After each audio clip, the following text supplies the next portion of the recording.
Hi. Hello. నమస్తే అందరికి. Welcome to my channel. ఇప్పుడు మనం చెప్పుకోబోతున్న స్టోరీ 'మనసా పలకవే' ఎపిసోడ్ 119. ఏంటి మా మేడం గారికి సిద్ధు అన్నయ్య గుర్తొచ్చాడా? అందుకే డల్ అయ్యారా? అని అడిగింది ఆశ సాహిత్యకి అన్నం తినిపిస్తూ. అసలు వాడిని మర్చిపోతేనే కదా వదిన గుర్తుకు రావడానికి. వాడిని నేను మర్చిపోవడం అంటే జరగదులే అని సాహిత్య అంటుంటే, మరి మా అన్నయ్య అంతని ఈజీగా వదిలేసి వచ్చేసావు. నువ్వు అంత త్వరగా వస్తావని అనుకోలేదు తెలుసా నేను అంది ఆశ. ఓయ్! తనని మనం తీసుకొద్దామని కదా అక్కడికి వెళ్ళాం. మళ్ళీ వచ్చాక అంత ఈజీగా వస్తావనుకోలేదు అంటావేంటి? అని అంది తార అక్కడికి వచ్చి.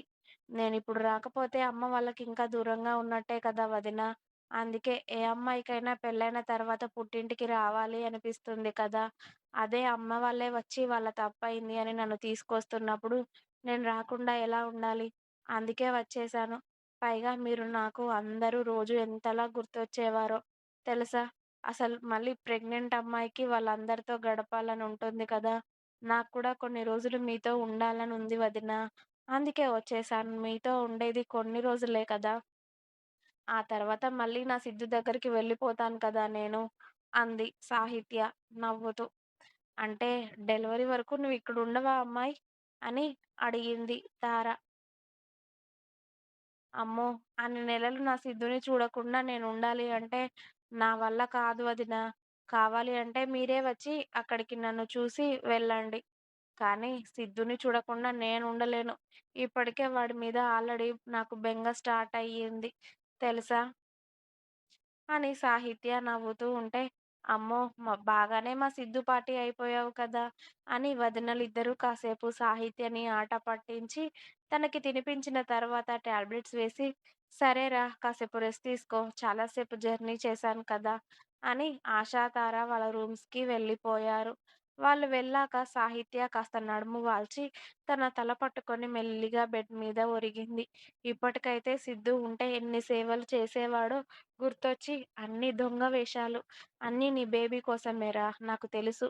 నా గురించి పట్టించుకోవు నువ్వు అని తన కడుపు మీద చేయి వేసుకొని, మీ నాన్న నన్ను ఇంత జాగ్రత్తగా చూసుకునేది, నాకు ఇన్ని సేవలు చేసేది నీకోసమేరా నాన్న. మీ నాన్నకి మమ్మీ అంటే ఇష్టం లేదు.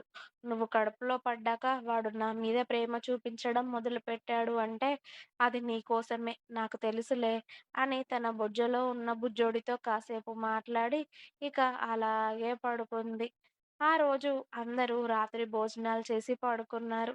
సిద్ధు వాళ్ళ ఇంట్లో సిద్ధుని డిన్నర్ చేయమని చెప్పినా కూడా వద్దమ్మా తిన తినాలి అని లేదు. నేను తింటానులే మీరు పడుకోండి అని చెప్పి వాళ్ళ అమ్మ, నాన్న హిత పడుకున్నాక సిద్ధు ఒక్కడే టెర్రస్ పైకి వెళ్ళి ఎవరికీ తెలియకుండా తీసుకొచ్చిన బీర్ బాటిల్ ఓపెన్ చేసి ఫుల్లుగా ఎత్తి పడేశాడు ఆ బాటిల్‌ని.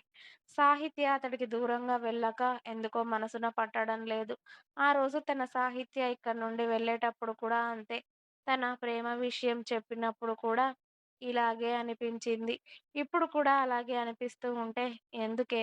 ప్రతిసారి నువ్వు దూరంగా వెళ్తున్నప్పుడల్లా నాకు ఇంత బాధ వేస్తుంది దొంగ మొహందాన. మీ అమ్మ వాళ్ళు వచ్చి పిలవగానే ఊపుకుంటూ వెళ్ళిపోయావు. మరి మొగుడు ఇక్కడ ఎలా ఉంటాడో నేను లేకుండా అని కాస్త కూడా ఆలోచన లేదు మరి.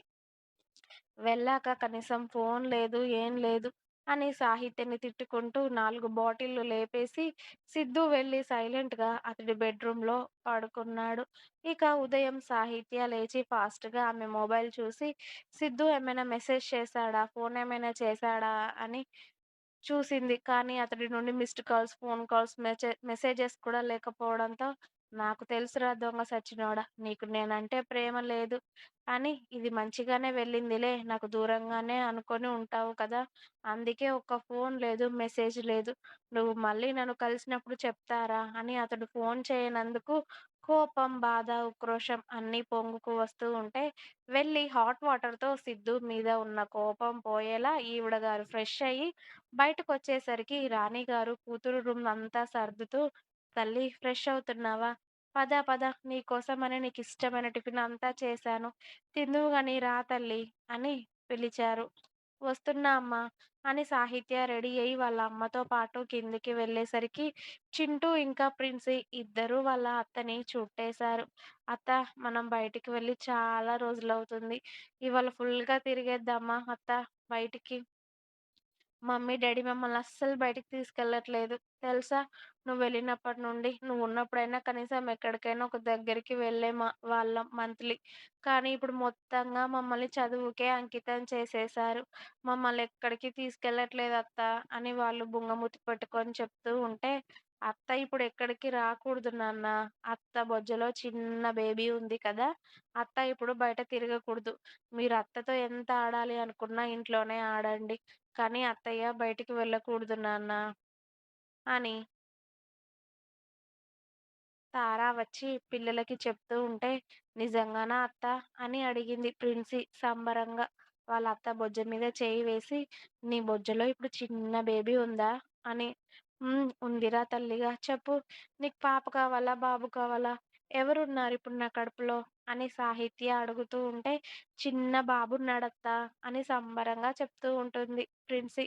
చిన్నవాళ్ళు ఏది చెప్తే అది నిజమవుతుంది అంటారు సాహిత్య. నిజంగా నీకు కొడుకు పుడతాడేమో! నాకు మనవడొస్తాడైతే అని రాణి గారు సంతోషపడుతూ ఉంటారు.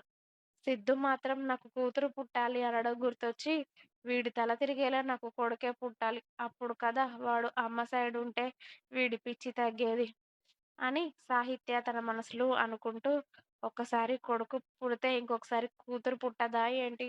అని తన ఇన్నర్ ప్రశ్నించేసరికి, "నువ్వుండవమ్మా, మధ్యలో దూరతావు" అని దాన్ని పక్కకి నెట్టేసి, వాళ్ళ నాన్న, అన్నయ్యలు, వదినలు అందరూ రావడంతో, అందరూ సాహిత్యతో మాట్లాడుతూ ఉంటే, రాణి గారే కూతురికి స్వయంగా తినిపిస్తూ ఉంటే, చాలా రోజుల తర్వాత వాళ్ళ అమ్మ చేత రోజు తినేదాని కన్నా ఆ రోజు ఎక్కువే తినేసింది.